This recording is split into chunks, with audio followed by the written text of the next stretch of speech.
Welcome back to Bat Fridays here on One Comic Book a Day, where we're covering the first story in Batman 17, Batman's Biographer, a story where a Batman expert, he's sort of a collector and fan who's writing a biography or a book about Batman and Robin, is giving ideas over to a villain inadvertently to get away from Batman and Robin.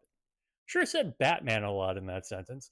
That's basically what the story is. And it's, not a bad concept, but you can sort of see that it's not a very exciting concept, and it's only made worse by how this story is told and written.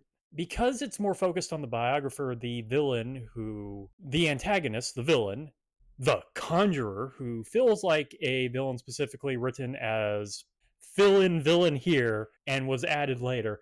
He's basically just doing magic tricks. No actual magic, but magic tricks.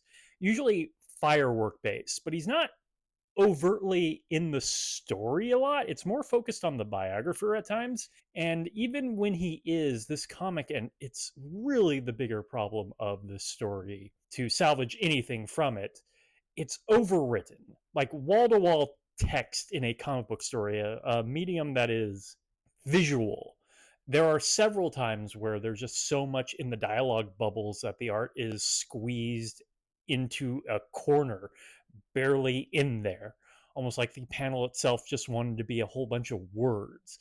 It takes a while to read, it makes it a slog, and even if there's action scenes, it screws with the pacing if as soon as you get out of, say, a punch, the comic slows to a crawl. This is made even worse by a scene where Batman and Robin are just on a ledge talking about what would happen if they fell for a trap without actually showing us what would happen. Like they just stand there and explained what would have happened if they fell for it. How is that interesting to read? Why not just show us do it? That would be the exciting way to handle this. But no, they spend like half a page to maybe even over a page just talking about what would have happened if they fell for that trap. See the problem here? The problem, the simple decisions that are made that make the story not good. The Conjurer himself is barely even a threat, and actually Batman takes care of him so easily at the end, it doesn't even make sense why he was getting away all that easily, except for the fact that the story needs to go on. The story does try to have like a nice moment at the end about learning morality or like good virtues from reading and good characters from examples, the power of storytelling, but it comes after a story that it has no power to it. And it's really just shocking from Batman, because Batman's been better than this. Superman comics at the time, though I believe this actually has a Superman comic writer, which might be part of the problem, definitely had a lot of like wall-to-wall text early on.